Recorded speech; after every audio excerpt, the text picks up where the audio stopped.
New topic, everyone. We want to use a specific function called use relationship. As would be clear from the name, we are essentially referring to the relationship between two tables. Let's look at a business problem.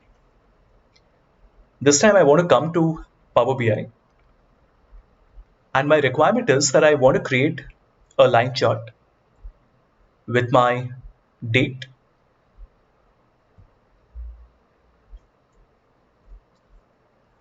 in the axis and my sales amount in the value. As you can see, this will show me a line chart for my entire order date. Now, why is it the order date? If you remember, we had created a relationship between the date table and the order date. But what if we want to plot the shipping amount on the same line chart? That means we will have two lines with us. One will show us the order date, the other will show us the shipping date. If we try to create a relationship between the shipping date and date, you notice that the second relationship is a dotted line. That means that this relationship is inactive. This is active, this is inactive. If you want to make the first one inactive, you can simply right click, go to properties, and then remove the option called make this relationship active. And once you have done that, you can make the other one active. Now we can come back and create a new measure. And we will say that total sales order date is equal to calculate total sales, and then I want to use my relationship between two columns. That means my order date and my date table.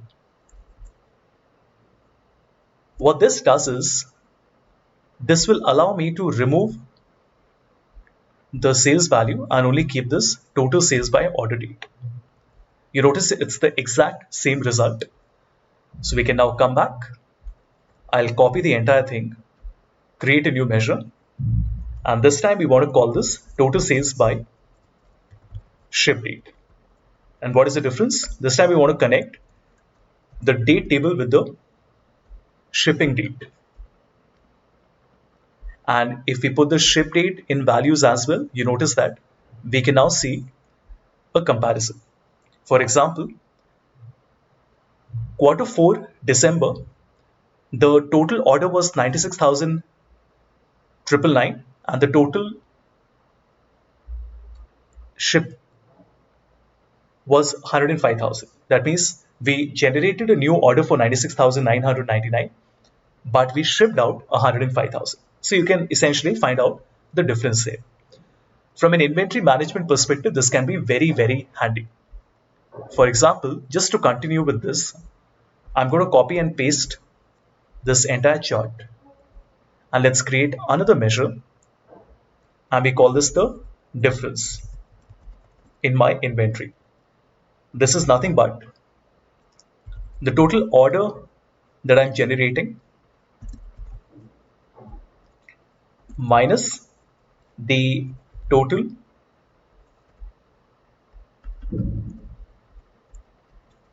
shipment that I'm shipping out. And if we put this third measure in this chart, and let's make this a column chart.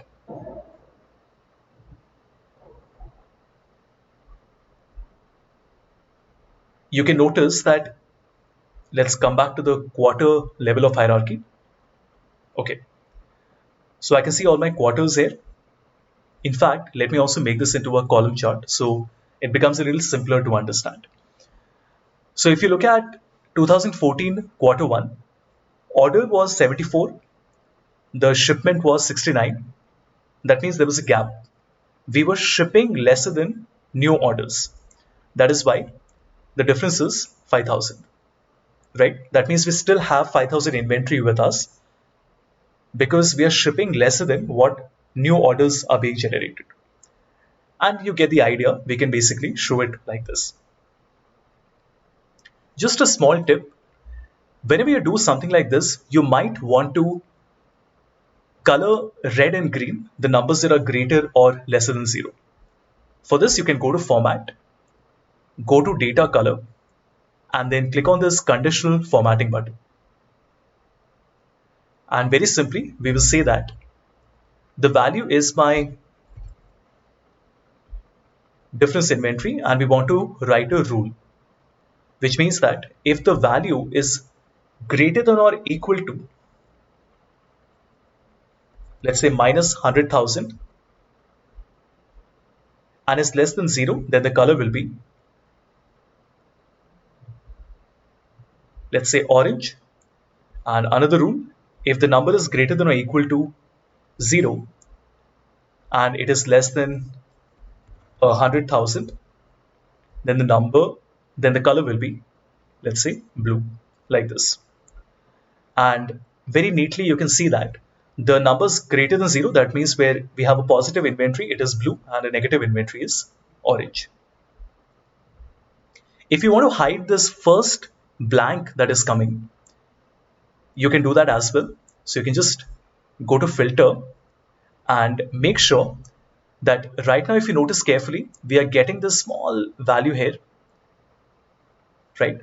And we don't really want to show that. So what we can do is, in my quarter, we can just make sure to remove this blank value. Same thing, in the filter, we will make sure to remove the blank value like this.